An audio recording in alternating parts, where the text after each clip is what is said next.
Vibration de la pensée par William Walker Atkinson.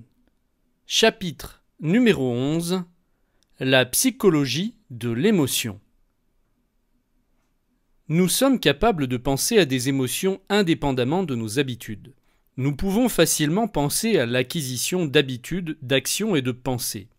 Mais nous pouvons aussi considérer les émotions comme liées aux sentiments et totalement séparées du mental.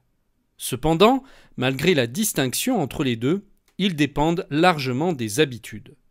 Nous pouvons contenir, accroître, développer et changer nos émotions, tout comme nous pouvons contrôler nos habitudes d'action et nos lignes de pensée. Comment réagir face à une émotion indésirable ? On dit que, par la répétition, les émotions deviennent plus profondes. Lorsqu'une personne se laisse dominer par un sentiment, tôt ou tard, celui-ci deviendra une seconde nature pour elle. Si une émotion indésirable commence à s'installer en vous, maîtrisez-la et faites tout pour vous en débarrasser rapidement. N'attendez surtout pas car chaque répétition ancre fermement une habitude et sa destruction n'en sera que plus difficile. Avez-vous déjà été jaloux ? Rappelez-vous à quel point le premier symptôme fut sournois. Comment cette petite voix vous a subtilement chuchoté des suggestions haineuses et comment la jalousie s'est développée peu à peu en vous au point de vous submerger complètement.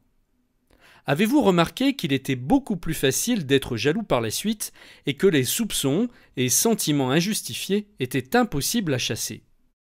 Il en est de même pour chacun de nos sentiments et chacune de nos émotions.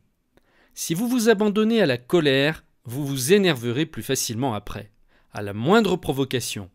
Cette mauvaise habitude s'installera rapidement et durablement en vous si vous l'autorisez.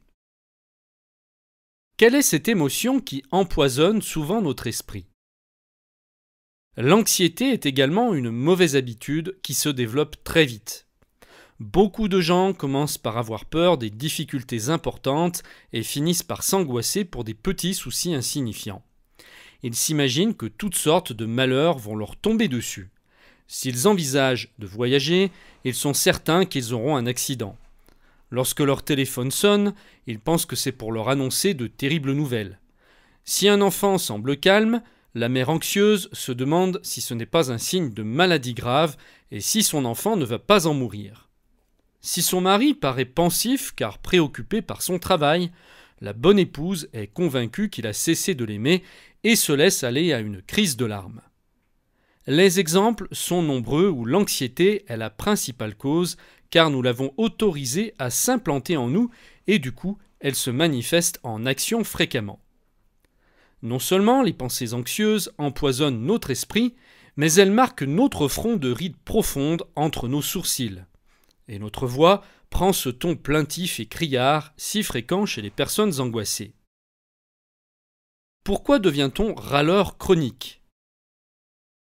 La critique systématique est une autre émotion négative qui grandit rapidement avec la pratique. Au début, on trouve un défaut à ceci, puis à cela, et finalement à tout. La personne qui cultive cette mauvaise habitude deviendra inévitablement une râleuse chronique. Ce genre de personne est un fardeau pour sa famille et ses amis. Les gens évitent sa compagnie. Chaque fois que vous accordez une place à l'une de ces émotions négatives, rappelez-vous qu'il sera plus facile pour celle-ci de se reproduire. En encourageant une mauvaise émotion, vous vous rendez compte parfois que vous avez laissé toute une famille entière de mauvaises herbes mentales s'enraciner en vous. Je vous parle de tout cela simplement dans le but d'attirer votre attention sur la loi sous-jacente à la psychologie de l'émotion. Rien de nouveau à ce sujet, vieux comme le monde, si vieux d'ailleurs que beaucoup d'entre nous l'ont oublié. Comment se débarrasser des émotions négatives ? 2 méthodes s'offrent à vous.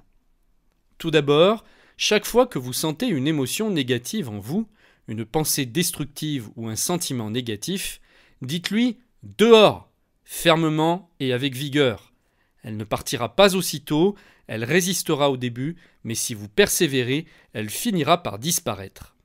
Chaque fois que vous empêchez une émotion négative de s'installer, celle-ci s'affaiblira et vous fortifierez votre volonté.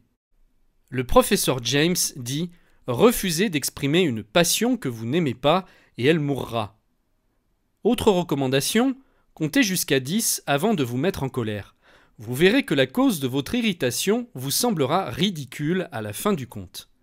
Siffler pour vous donner du courage n'est pas une simple figure de rhétorique. Si vous vous morfondez toute la journée et que vous répondez à tout d'une voix triste, en soupirant, votre mélancolie persistera et finira par vous détruire.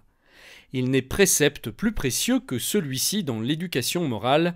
Tous ceux qui l'ont expérimenté le savent. Si nous voulons vaincre une tendance émotionnelle, nous devons exécuter assidûment et calmement les mouvements contraires que nous désirons cultiver.